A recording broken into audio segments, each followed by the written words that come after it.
Welcome to Remembering the Forgotten, a space where leaders think out loud without polish or performance. No scripts, no personas, just the quiet clarity that emerges when the noise drops and the mind is free to speak for itself.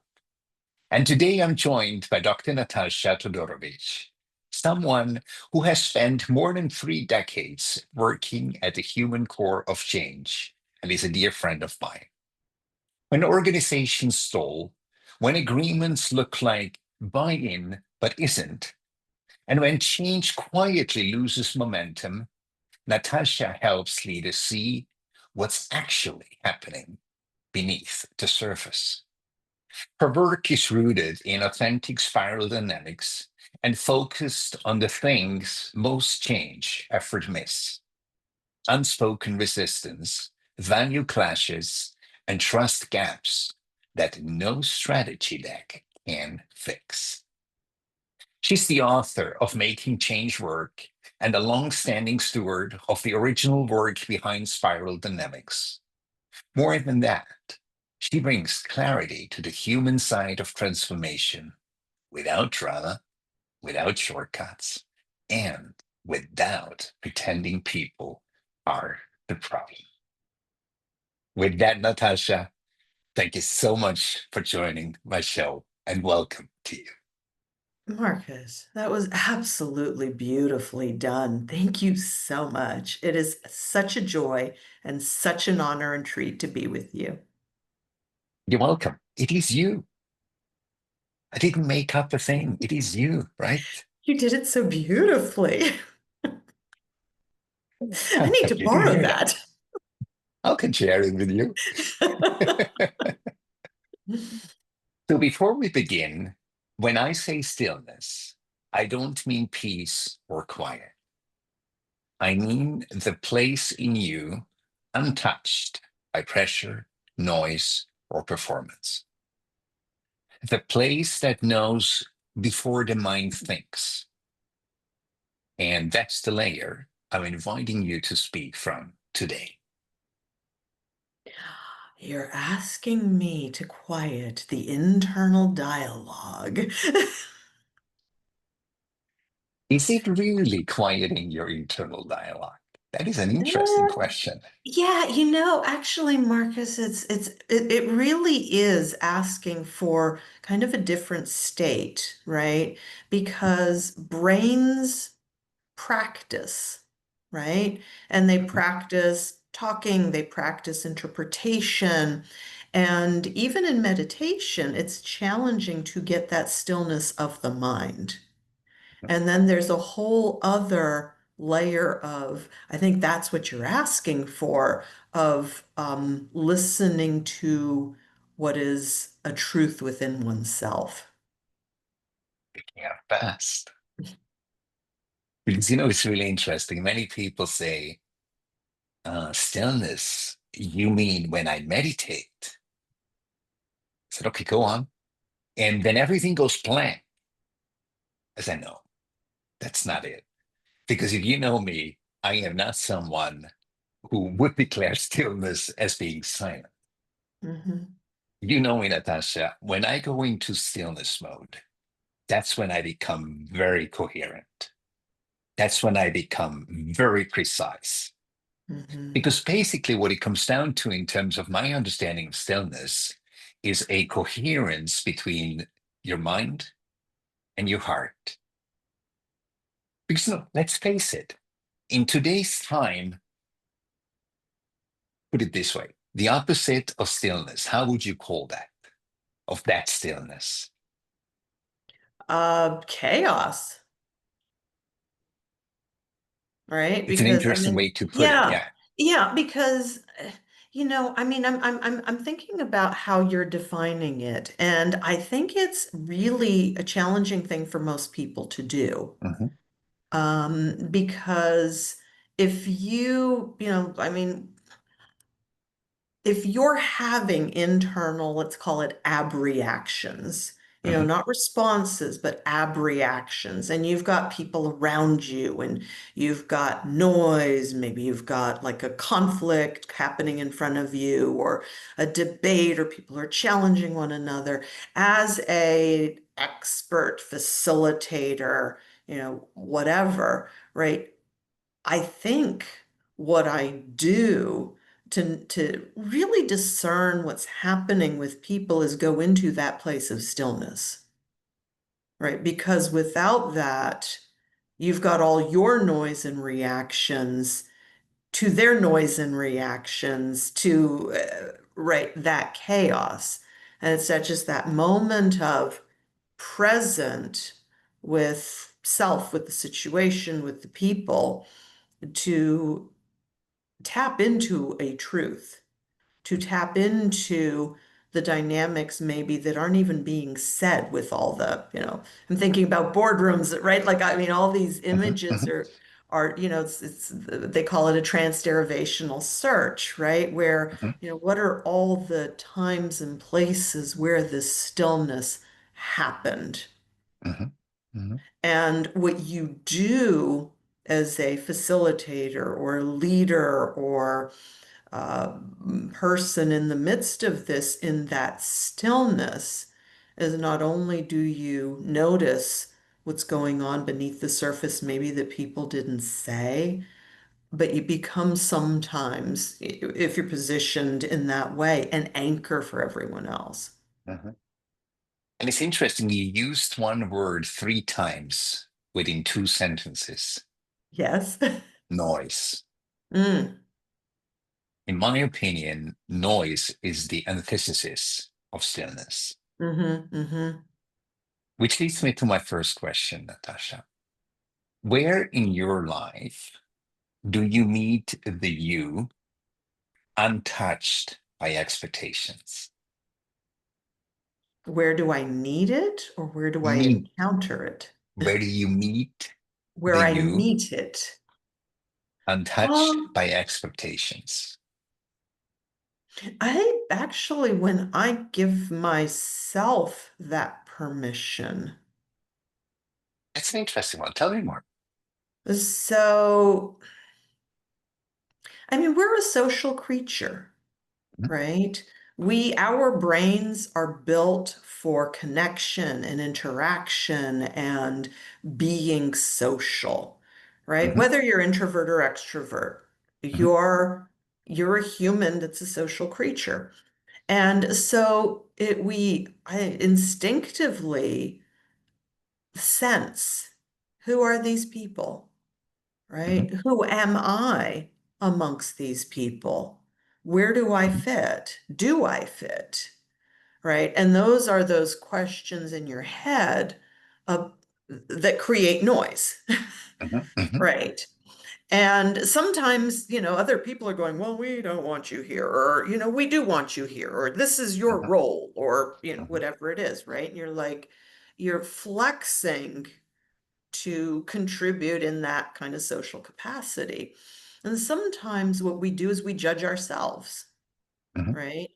mhm, And you think, I should be blank, or maybe I do that, right? Nobody else does mhm, that. I'll own it, right? mhm, mhm, I should um, help. I should, like, here are my ways to be part of this group or this community or this social atom, right? And that might change from group to group, mhm, right? Um, but that that presence to go, oh wait, hold on, maybe you got this wrong.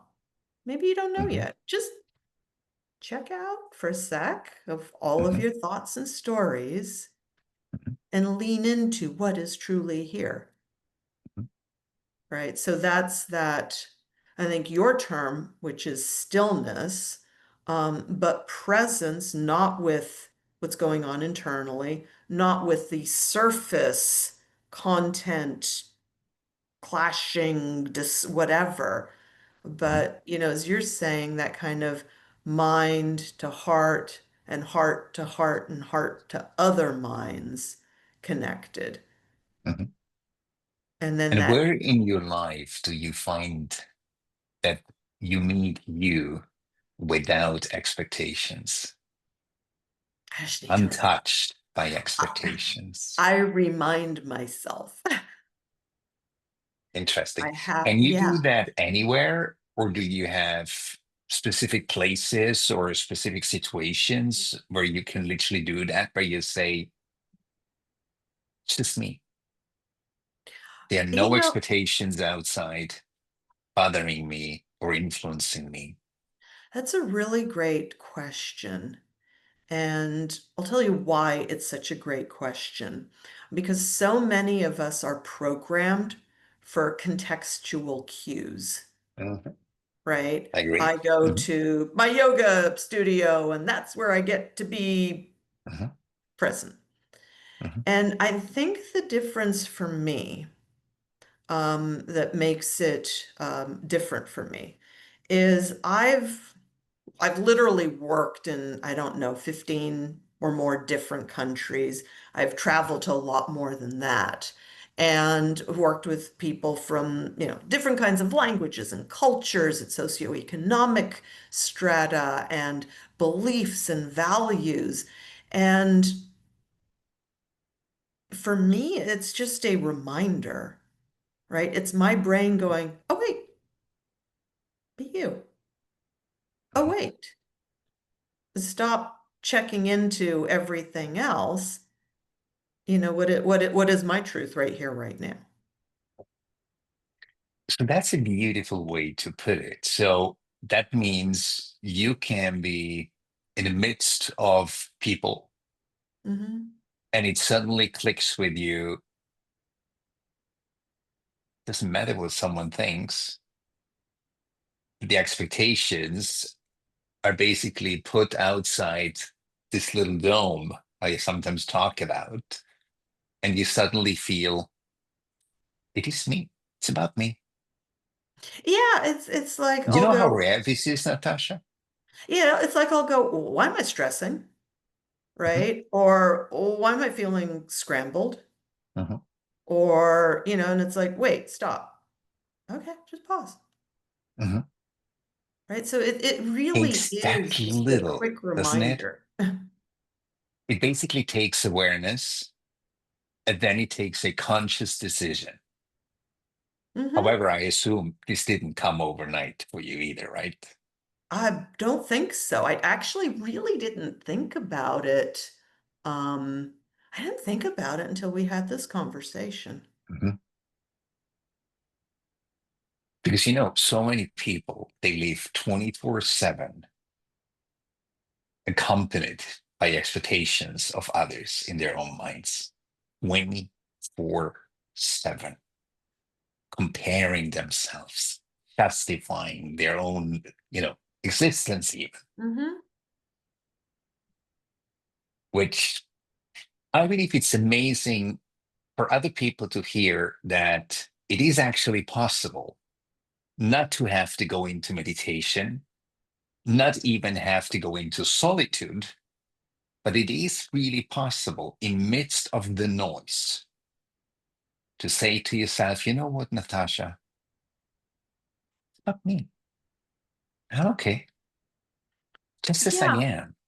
yeah, and I think, one of the things I've done, like I will stop and I'll go, is this me? Right? Or I'll Hmm, go, is this me hmm, or is this somebody else? hmm, hmm, Right? Because I think, part of what I found myself doing, it took a long time to to understand it, hmm, is when I'd be in a room with other people and they're having their feelings, right? I'd feel feelings.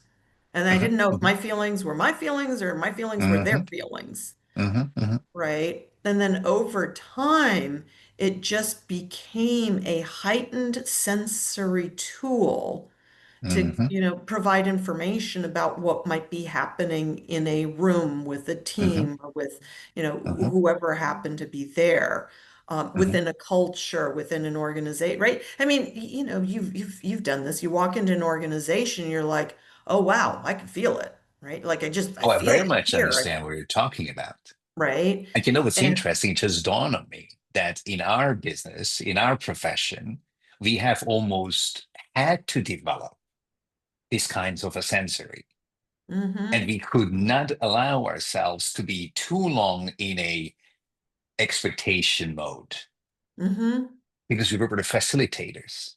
mm-hmm. And I believe Yeah. we naturally have become great at reading atmosphere, Mm-hmm. situations, rooms, which probably most people, Natasha, who listen or watch our show never have been exposed to. No, no, because most people are consumed by, not consumed, I won't say it that way, um, because that's not quite right. They're not in touch Uh-huh, with their own internal experience. uh-huh, And by not being in touch with that internal experience, one reacts to uh-huh, things that are internal and uh-huh, external without awareness as to where that reaction is coming from. Is uh-huh, it me? Is it them? Right? Is it me? Is it uh-huh, them? uh-huh, Right? But they don't even have that awareness of, is this me or is uh-huh, this them? Right? There's uh-huh, just the reaction to what's happening. And uh-huh, until you can parse out a much more nuanced view of an experience uh-huh, and understand, is it 50-50 me and them? Is it sixty uh-huh, 40 Am I being overwhelmed by their reactions? Right? Because that happens, particularly for more empathetic people, uh-huh, uh-huh, right? And then it's still not your uh-huh, reactions, it's the absorption of others, right? And then that's where I think some people just have to run away from it uh-huh, and because they're so overwhelmed by it. And then there are those who are they've put up boundaries and walls around it. So they don't uh-huh, even know that they're not reacting to their own internal space. uh-huh. What's shocking for me is when people believe from a certain age they can't change. When they literally fight neuroplasticity, for example. And if you adhere to that kind of belief, you're pretty much cooked. I got a story for you. Please go ahead. So, my father Mhm, was one of the most stubborn, the most certain, the most, when he believed it, by God, it was true. And he had a pretty serious stroke okay. and went to the rehab center. I'd gotten back from a trip, went to the rehab center, and he was lying in bed. And I was on, the left side of him. Mhm, And, the door was kind of that way. And he just said, I had a stroke. I'm partly paralyzed. Like, mhm, I get it, Dad. I get it. That's why I'm here. mhm, And then it was like he was trying to convince himself that this was the state of his body. And he took his hand and he lifted up his left arm and mhm, then dropped it, and it just dropped. mhm, And what he was trying to tell me and himself was, I'm stuck. This is mhm, it. And I stood by his bedside and I said, I know that it looks like this is what you have to live with. And if you listen to these people, there's this thing called neuroplasticity, right? I mean, I think he was 80, right? You can rewire your brain, and this might adjust. We don't know how far, but it might adjust. uh-huh, And then he just looked at me and he says, you and your bullshit. And sadly, he's right for himself, right? But, but, and I knew, I knew the rehab staff was in for a very hard time. So they realized, here's this guy. He's a math professor. He's scientific. Mhm. And what they did, just kudos to them. They were absolutely brilliant in doing this. They went and got the research and started showing him the statistics and the research and proving the point. And when he realized that he had some power in this and that he had some say, he threw himself into all of it and he forced his body to do things that it wasn't capable of doing. I'm not And surprised. Data, three right? 3 weeks later, and my brothers and I were like, "Oh my God, we can't stop him." The staff said it's too early, it's too soon. And I was working, so my brother went to be with him. And I'm like, "How's he doing?" He's like, "He's home. He's like Bambi on the ice." Right? But he was determined to be home because my mom was in the hospital Oh, and essentially in hospice. He went home because he knew he needed to take care of her and there wasn't anybody going to get in the way. And he pushed his body to do things that probably others weren't ready for, but his stubbornness kicked in to making his body walk, making his body do things. And the recovery from where he was they'd never seen that.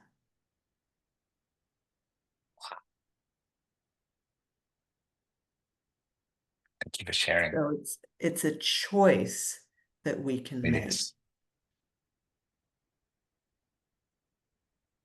This is so deep.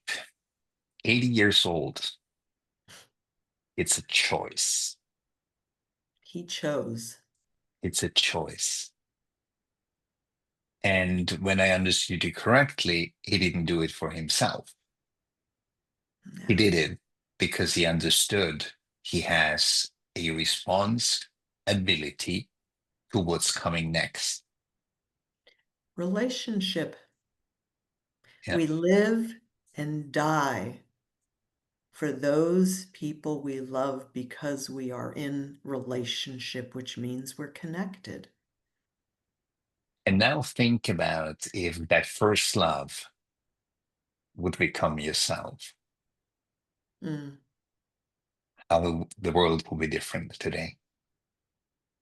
And as you know, Natasha, this is one of the reasons why I do my shows, hmm because I want to reconnect every single person to themselves first. Because what you say is absolutely true in this relationship. hmm But if someone has not learned to have that relationship with themselves first, Yeah. it will always be for somebody else, hmm you And know? sometimes it's enough. Oh, absolutely. Absolutely. But I those just of us, sometimes, Mhm.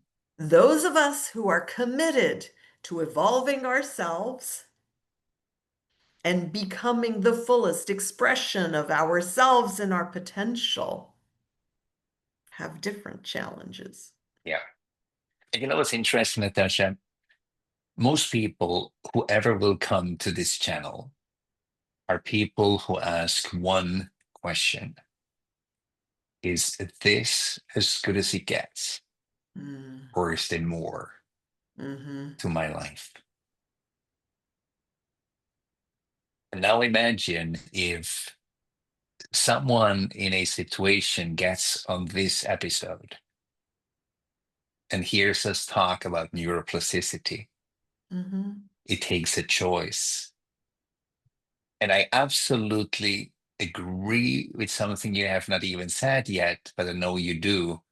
It might begin with doing it for somebody else first.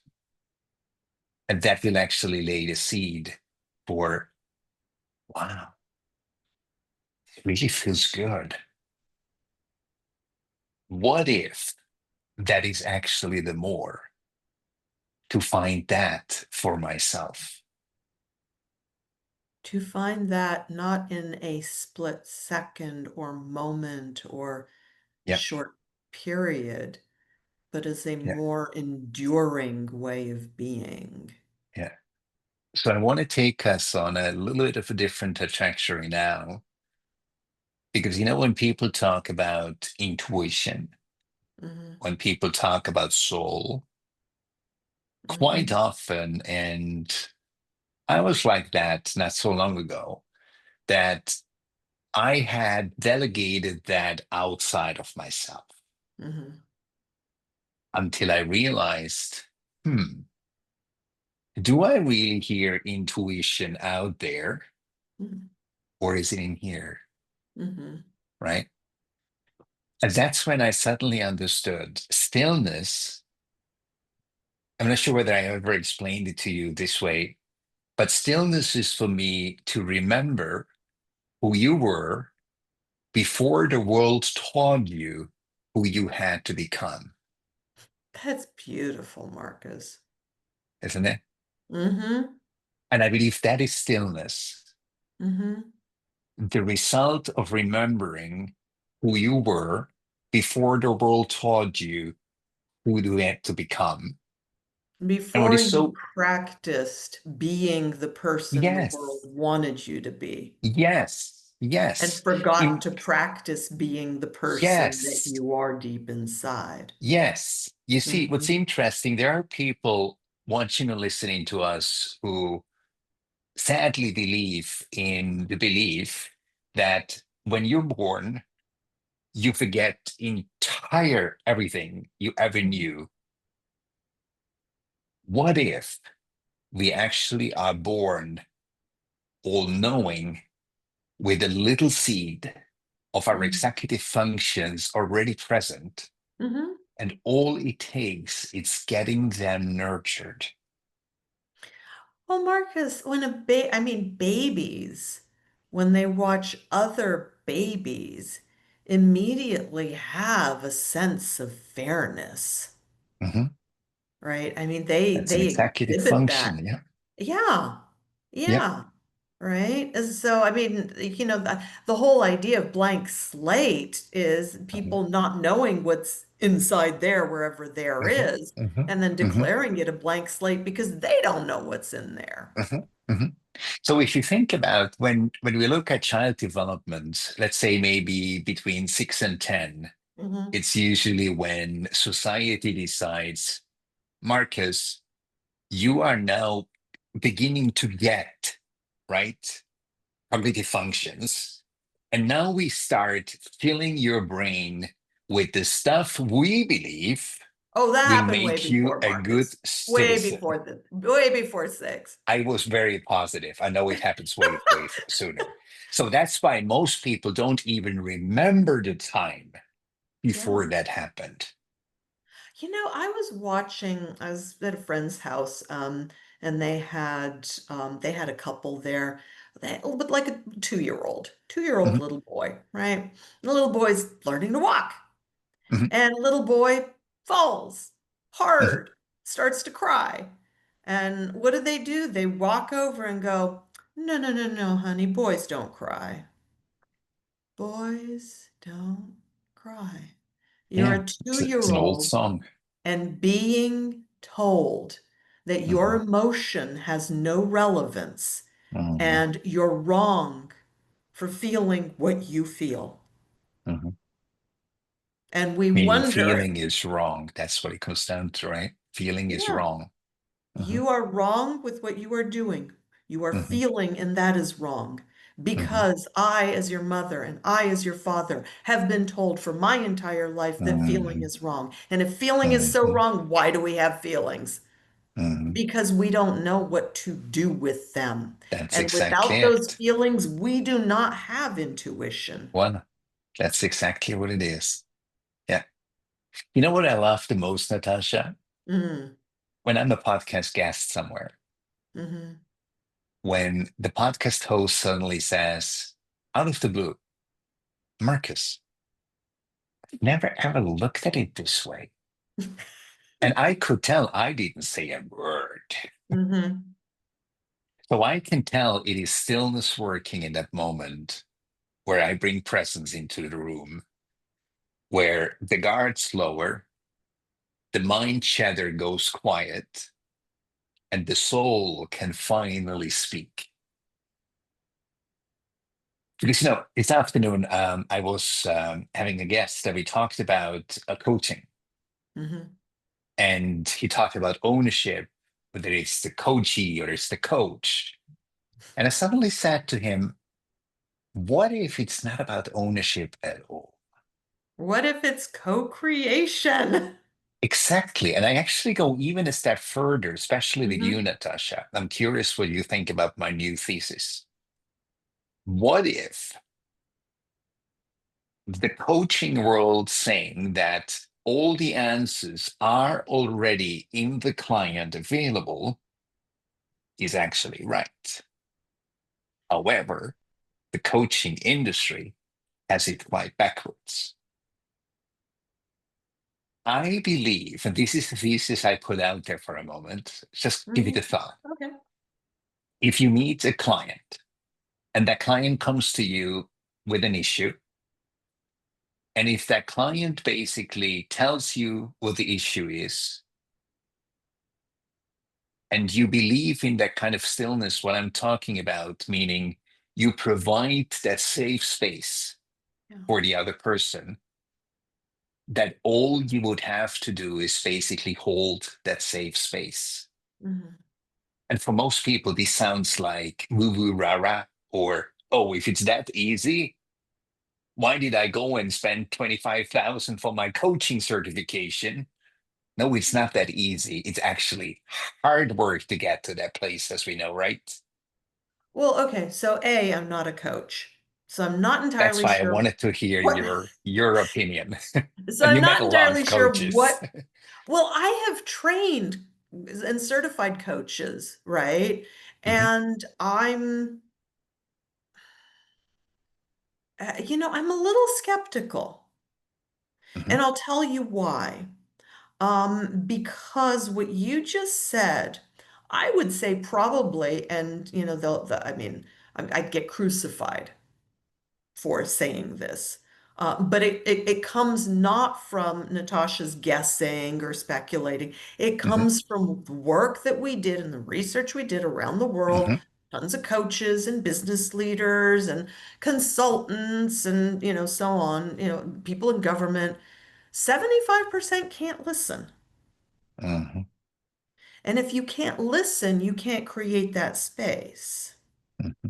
And there's something in our neurology where we know that somebody is either dismissing or judging us, or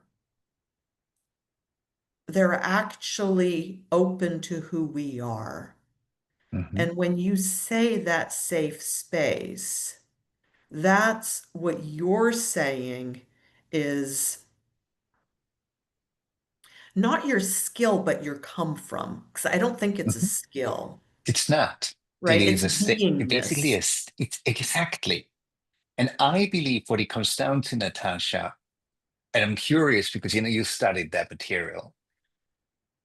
I believe it is a coherence that comes from authenticity, and people feel it when you are coherent.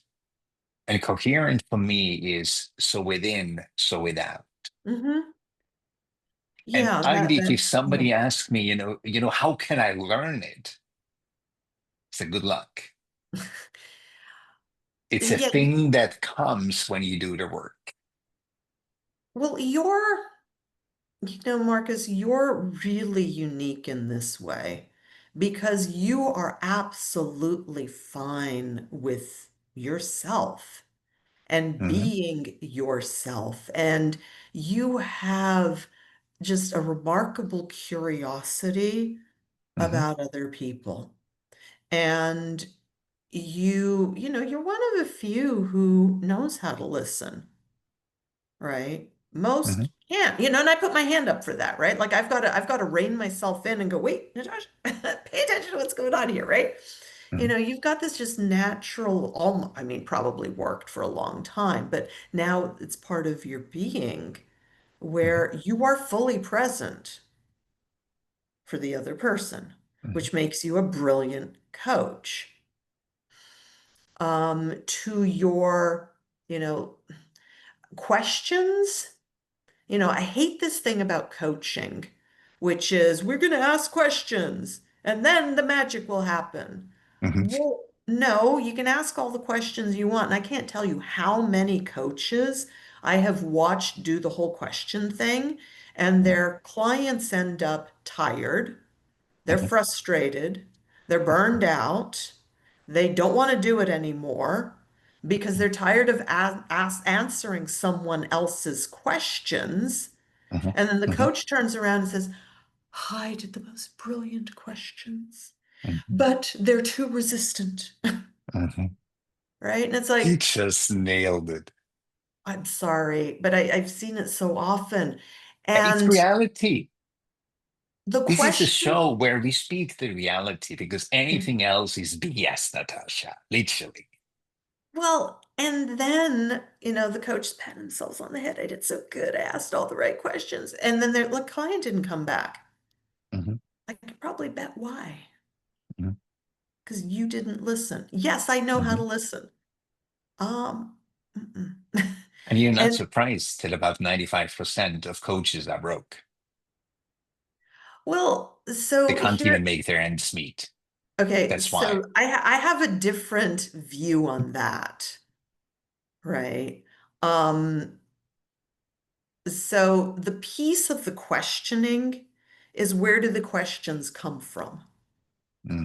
I heard Right. that in your So if I voice ask, before. Yeah. yeah, if I ask you, and I mean, I've gotten so many transcripts of coaches working with our tools with their Hmm. clients to Hmm. watch blow by blow what they're doing. And it's Hmm. not Hmm. until they see those comments to their Hmm. transcripts and they get challenged that it sinks in, right? They Hmm. don't know it, right? The Hmm. question comes, if I ask you a question, it comes from me. Hmm. And if you believe in my inner wisdom about knowing, maybe I do, maybe I don't, then what you're, in a sense, modeling and advocating, Marcus, is in that presence and stillness, is a beingness that enables a co-creation where, as a client, I feel safe enough to tap into what my own internal stuff is saying. And that works if it's about me, Hmm. right? And if Hmm. I'm Hmm. working Hmm. on some growth edges, or if I'm working to get to know what's inside me. Hmm. But if I'm a client who's saying, I need a solution and I don't know, and I really don't know, Hmm. no amount of coaching is going to help me Hmm. because I might lack the skills, I might lack the data, I might lack the insights, I might lack the connections, I might lack skilled people to do the things. Hmm. Coaching is not going to help for that. And coaching, in my view, for most people, shouldn't be a profession. Hmm. And I the agree. reason for that is, what are you trying to do? Hmm. You're trying to communicate with a person. Hmm. Coaching skills are support, Hmm. and good, supportive, nurturing, Empathetic individuals don't need to get a coaching degree to do Hmm. that, and very often don't even call themselves coaches.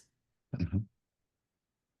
So, what is being done in the world of coaching is teaching people some basic, from what I've seen, some basic skills to interact with the, I mean, particularly with the shortcut coaching things. Hmm. I'm not Hmm. talking about the people who have dedicated themselves to the profession and upskilled themselves so that it's, I won't call it therapeutic, right? Because it's, Hmm. not therapy.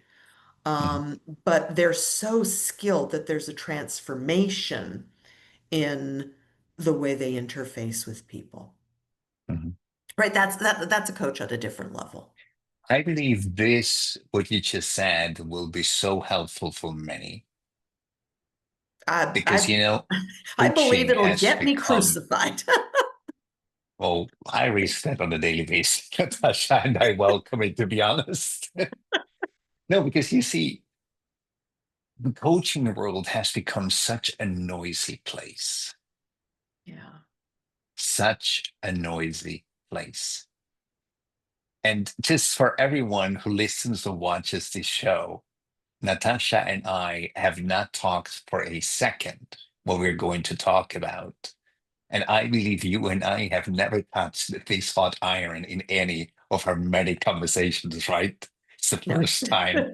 Because I Yep. can tell you, you literally, from your scientific background, how many of these coachings have you done, Natasha? I'm not a coach. Or facilitation sessions through your spiral Oh, dynamics well, with coaches? What would you look, say? facilitating an understanding of what spiral dynamics tools reveal. Um, with various groups. I mean, Marcus, I've, like I said, I've been 15 different countries around the It's world. numerous Programs people, right? were 7 days. I mean, I calculated it once years ago. And you know where they say you have to have 10,000 hours of experience? I think I calculated it out at like 50,000 hours of Right. experience of doing this stuff. So literally anyone who listens here and says, yeah, yeah, Dr. Natasha wrote the book and now she's an expert. No, Dr. Natasha wrote the book and she is an expert. And that's why I love talking with you because I can talk with you about the feelings, Mhm, but you always guide it back to data. mhm. And what we just talked about is just a simple fact. It is a simple fact. And I really believe that the coaching industry has that piece wrong. I absolutely agree. And you know what? Look, the approach is very easy for our clients to understand how to deliver an interpretation and feedback to an individual or group or team or culture, whatever. They have to be able to get into the experience of their clients, Mhm. right? Mhm.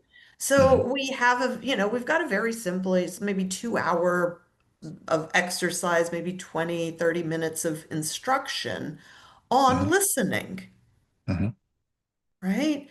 And I mean, we've done this around the world, right? This is done in Mhm. South Mhm. Africa. This was done in Germany. This was done in Italy. This was done in Russia. This was done in the Latin America. This was done in the US. This was done in Canada. This was done in like around the world. When I say Mhm. Mhm. around the world, right? Mhm. And it Mhm. doesn't matter what culture you're in. Mhm. That Mhm. what we do is we train them to do the thing, and it involves two very simple things. I'll tell you, and you'll be like, how hard can that be? Right? And what you do is you reflect back the Mhm. content of what somebody said and the emotion of what they said. Mhm. Those are the two hardest things. And we did the training. So that's bad science where you train people to do the thing. mhm, and then get them to do it, right? That should be mhm, bad science. mhm, mhm, But here's the thing. Then we have them do it in front of the room or with mhm, one another. And 75% of people can't do it. And mhm, particularly those who you would think they've been trained in these mhm, skills, right? The trainers, the mhm, facilitators, the mhm, coaches, right? You don't think they'd mhm, be any different from, you'd think they would be different from the mhm, leaders who haven't had benefit of all this work. I'm not saying it's, useless, but the numbers are the same. mhm, 75% can't mhm, do that very simple thing of reflecting back. What is the content of this experience? What is the affective component of the experience? What is that other person mhm, experiencing? mhm, And if you can't do that, you can't coach. And if you can't do that, leadership, management, anything that means influencing others is going to mhm, be tough mhm, unless they think and feel like you. mhm. I'm not sure whether I shared that with you, but many people believe I'm a former business coach and a former executive coach or business consultant and executive coach. I'm not a former, I'm a reformed one. You're reformed. That's a great line, Because Marcus. I can tell you, when I came to the What, US a year ago, what, what made you reform? Is that your like just discontent with the results of what other people were doing, of the noise? What was it that you're like, no, this is not how I'm going to show up? I give you a quick thing. I just realized, and I suddenly had this metaphor in front of me, Natasha, of the bucket with the big holes. People didn't care whether the holes were there. They wanted me to patch up a few of them, so not 75 leak. It's only 69 because it's already five safe, right? So we're great. And we just poured in more and more and more. And yeah, it was dissatisfaction. Like literally thinking I'm doing the job and I'm doing a great job. And a little bit later, poof, done.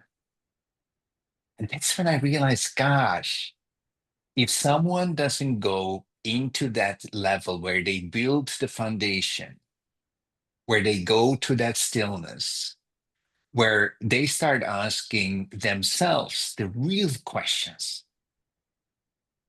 And when I sat down, to be honest, I looked at a 30-year coaching and consulting career, Natasha, and I asked myself, what was it that my clients really received from me? It wasn't consulting, it wasn't coaching. It was that safe space. People always ask me, like, how is it possible you get on a call with someone once and you have that trust? That's the stillness. That's the stillness. I think you are dismissing yourself Maybe. because you can get into stillness, but not everyone cares about their clients. Not That's true. everyone Mhm, has an ethical North Star. mhm. Not I agree with that. everyone wants the best for their clients. Mhm, And not everyone has the skill and expertise to speak to the things that your clients need to have conversations about. mhm. I totally agree. And So this is I this is a realized, you thing, Marcus, not a no, no, still thing. It's a you no, thing. no, I do get that. I do get that. But at the same time, when I realized, gosh, when I actually allow that space first, Mhm, where I provide nothing else than that safe space, mhm. and you can sense it now, there is all the noise is outside. It is just us present in a coherent moment. So imagine if I present that to a busy CEO first. And then we start looking at the actual issues. That's when the openness comes. Whereas otherwise, that person will fight me. Hmm. Yeah, because what they're focused on is they're going, you know, whatever, the bridges are burning, right? We need to stop the bridges from burning. The warehouse is Yep. burnt, Yep. metaphorically. The thing is burning, Yep. right? Get like what our society has done is it's made everything an emergency. Mhm. Everything I is agree. high alert. Everything is instant response.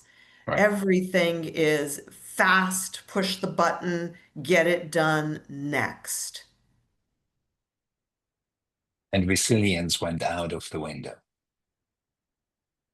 That And combination, yeah, it's like, well, yeah, and the ability to just step back, mhm, pause, sense into self, others, situation, future, market, whatever it is that our sensing mechanism was designed to sense into, it's mhm, being overridden by, like you said, all the noise. mhm, mhm. And that's why I can say, after so many calls with you, I highly recommend everyone to check out your spiral dynamics. And I will definitely put your LinkedIn address into the show notes for the YouTube recording. So I really hope there will be many, many people who check that out because, yeah, it's one of a kind. And you know me, I'm not so much of a flatterer, and I've checked out so many tools and methodologies in my career.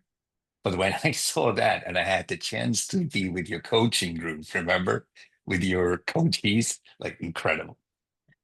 So here's the question which I believe will help tremendous the viewers. What most pulls you out of yourself and what lets you return?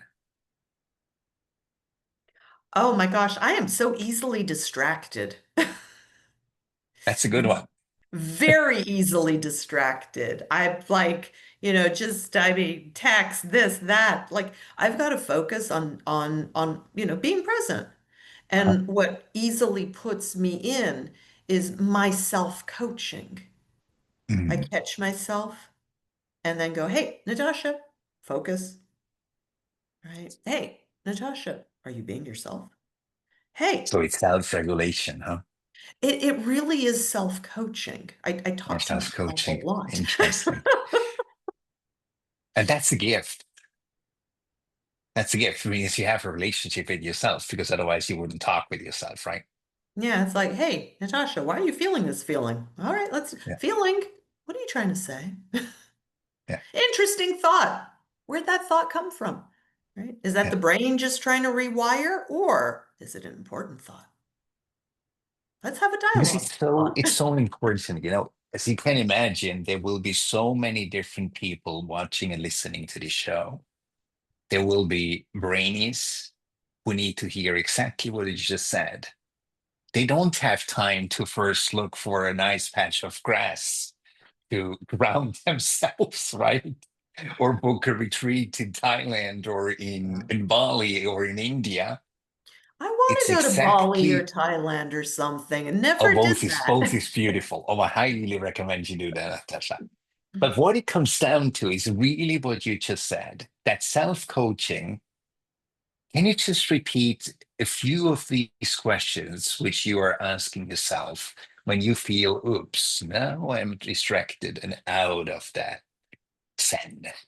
Well, and that is why, like I mean, we didn't bash coaching, but we're truthful about it. Hmm. That is why coaching is so important with a great coach, Hmm. because a great coach can get you in touch with your internal experience, can Hmm. help you name and label the things that are going on internally. They can give you skills to be able to tap into that and Hmm. usefully work with those internal signals in a way that makes sense. Mhm. Because most of us, most humans, we are really dysfunctional in working with ourselves, which makes us dysfunctional in working with Mhm. others because we can't catch those thoughts and those feelings and Mhm. those reactions. When we train ourselves with a guide, like a coach, or, other ways, then we can be both present with ourselves and our reactions and our truth and someone else's as well. And all of Mhm. that does take awareness and training and Mhm. experience and skill. Mhm. And what are those questions you ask yourself in that moment? You started sharing some, but I believe it is so vital for people who listen to actually get a little bit of your vocabulary in terms of questions you ask yourself to get back into that alignment. Yeah, I think it doesn't start with the question, right? It starts with the noticing. Mhm. And when most people notice, it's already gone on for a fairly long time. Mhm. And what I've trained myself and my clients to do is notice at the start, Mhm. right? I mean, this isn't like the core of my work at all. I Mhm. found that I needed to get my clients through this to get useful at working with the spiral dynamics diagnostics. Otherwise, they Mhm. wouldn't get to where they needed to Mhm. get. Mhm. Right? So it's noticing that thought, not Mhm. the thought driving you. Mhm. It's noticing the internal feeling. Is the feeling the first feeling, or is it the feeling about the feeling? Mhm. Mhm. Or are you having a feeling about somebody else's feeling? Right? Mhm. If you can't track that, you cannot ask the questions about it. Mhm. Right? So it's using your sense-making system differently to notice what's happening as early Mhm. as possible in the process. Mhm. And then once you get those signals, right, whether it's the thought or the felt, Mhm. it could be, just visceral felt in the body or feeling as an emotion. Tap into that. It's like, oh, right. Originally, way back a long time ago, I'd be like, is this me or is it them? Mhm. Right. And it took time. It took a long time to get like, is this me? Is this Mhm. them? Mhm. Right. But then getting to know yourself, you can go, okay, what is that emotion? And sometimes it's multiple. So, the stillness for me can last, a minute. It doesn't have to be hours in meditation and retreats and right. Mhm. It's like, oh, what was that? Oh, feeling anger. Why am I angry? What Mhm. got you angry? Ah, that happened. Yes. And then acknowledgement, right? Yes, I feel angry because they said something that um, was offensive to me. Okay, where did they come from?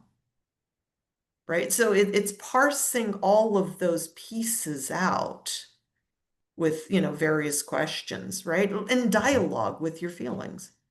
Mhm. What was that? Oh, happy. All right. Mhm. Now, remember, Natasha, Mhm. relish Mhm. the happy, Mhm. right? Mhm. And you're happy about, okay, that's what made you happy. I thought it was okay. Mhm. Right? So it's being in dialogue with self. I believe that's the key to allowing yourself to get into dialogue with yourself, right? And I believe it's a permission thing because it's so noisy everywhere. And to say no, the dialogue with myself literally contains all the answers I need. And especially believing that there is this place in us which actually contains all the answers. I believe Well, that's how it begins. well, there's a place in us that contains the answers about us. Mhm. And I remind my clients You are not your thoughts. You Hmm. are not your feelings. Hmm. That is Absolutely. information. Yeah. And that tells you about you. Yeah. And that's where that coherence comes into play, Hmm. when the thought and the heart goes into coherence. And that actually opens that place to where the real treasure trove of answers actually lie. For those who have the courage to Oh, dig yes. and look, Oh, yeah. It takes eyes wide courage. open. It takes courage. So, Natasha, this brings me to my last question, and that's a deep one. Yes. If someone listening feels lost in the noise, what is one thing you'd want them to remember is still true? Put your feet on the ground.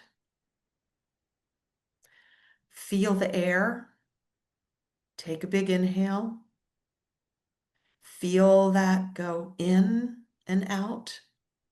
You're still alive. You have choice, and there are resources, more resources now in this world at the tip of your fingers than there have ever been in the history of our planet. And call Marcus.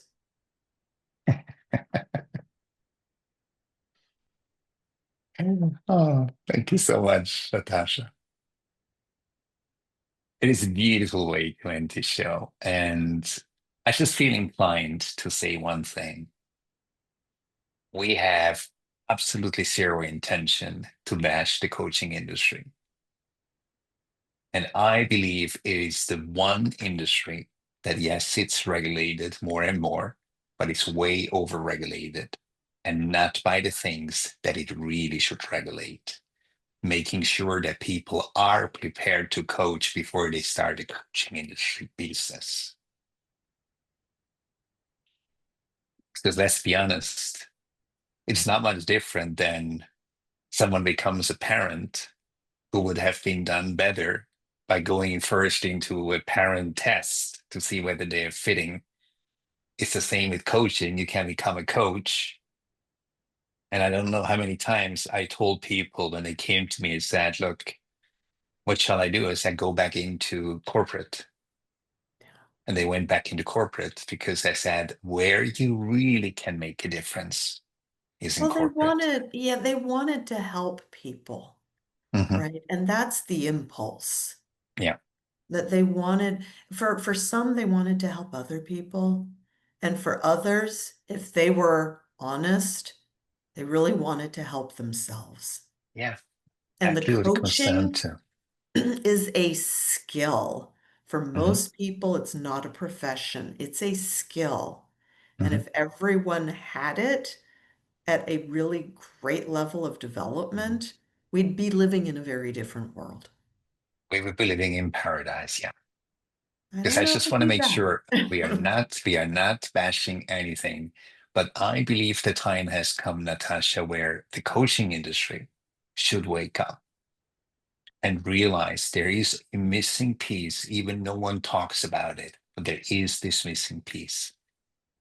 Because apparently it is almost impossible to build trust today. And one should ask themselves why. Wow. Not for you. I know, not for you. Because you go in with authenticity, you have done the work. But this is exactly what I get to hear on a day on day basis. Marcus, trust is one of the rarest goods available. And I And think we should start thinking why. that is a sad statement Yeah. about the state of our world today. Yeah. I believe this is one you and I will talk soon on a private conversation when I we think we're going meet to have a again. conversation about this, Marcus. So, with that, Natasha, thank you so much for having been my guest. It's been a huge pleasure, our It's conversation. been an honor, it's been a treat, and it has been just a joy to be with you today, Marcus. Beautiful. Thank you. So, this was Remembering the Forgotten, a conversation held in clarity, not performance. If something in this exchange helped you see differently, carry that forward.